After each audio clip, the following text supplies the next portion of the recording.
પણ મારો પ્રશ્ન એ છે કે તમારો એક એવો દાવો કરવામાં આવ્યો કે અંબાલાલ કાકા એવું કહી રહ્યા છે કે જેન્ઝી આંદોલન કરશે ગુજરાતમાં અથવા ભારતમાં જેન્ઝી આંદોલન થશે, તો આવો દાવો કર્યો છે તમે? પહેલા તો મારો આવો પ્રશ્ન છે તમને. પહેલાં તો નેપાળમાં જેન્ઝી આંદોલન કર્યું, હા, પણ જેન્ઝી એ લગભગ 2000ની સાલની આસપાસ જન્મેલા બાળકો માટે છે કે કોના માટે આ ઉક્તિ? હા, એની પછી જન્મેલા બાળકો માટે. હા, 2000 પહેલાં કે 2000 પછીના? આઈ થિંક 96-97 પછી જન્મેલા બાળકો માટે, 97 થી લઈને અમુક વર્ષ સુધી. અને આ બાળકો દિશાહીન છે ને? ના, હું એવું નથી માનતી. હે, હું એવું નથી માનતી કે દિશાહીન છે. એમની દિશા અલગ છે, એમનો રસ્તો અલગ છે. પણ પીવું ખાવું એવું નથી ને? ના ના, લીન્સ કરવું એવું નથી ને? ના ના, એ તો બધી જનરેશનના પ્રોબ્લેમ છે કે નવીના નથી. પણ ગાંધીવાદી આંદોલન તો નથી ને એમનું? ના, આંદોલન એ ગાંધીમાં માનતા જ નથી, થોડું ઓછું માને છે ને એનું કારણ કે આપણે એમને શીખવવામાં નિષ્ફળ ગયા છીએ. પણ સત્યના માર્ગે આંદોલન કરે ને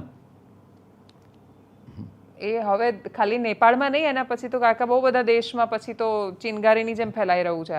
મને નેપાળની ખબર છે. હા, અને જેન્ઝી આંદોલનથી તો જાણે બધા ગભરી ગયા ને એવું દેખાય. બીક લાગે છે બધાને.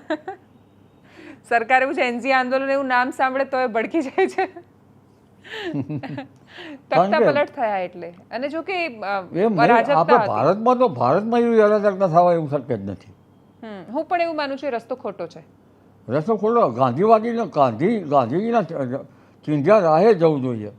એટલે આ દેશ કંઈ પણ હોય તો માથાકૂટો, માલ મિલકતને સળગાવી ના જોઈએ. ના, હું સહમત છું એ વાત સાથે. હું સહમત છું એ વાત સાથે કે આ દેશમાં તો એટલીસ્ટ અરાજક આંદોલન ના હોય. ભારતમાં તો ભારત દેશમાં લોકશાહી મજબૂત છે અને લો એન્ડ ઓર્ડર મજબૂત છે. એ અહીં ચેન્જી થઈ શકે એવું નથી. ચેન્જી 2000 પછીના ચેન્જી અને 1980 આસપાસના હોય તો એ ચેન્જી ના કહેવાય?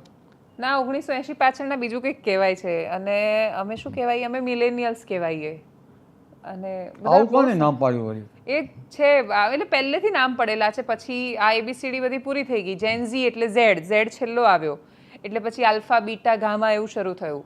એટલે આઈ થિંક બીટા કે ગામાનું બાળક જન્મી ગયું છે હવે. બીટાનું જન્મ્યું લગભગ હમણાં. બીટા? હા, એટલે આઈ થિંક મારે જે બાળક આવશે બીટાનું બાળક હશે હવે, જે બાળકો જન્મે. આંદોલનકારી નહીં હોય.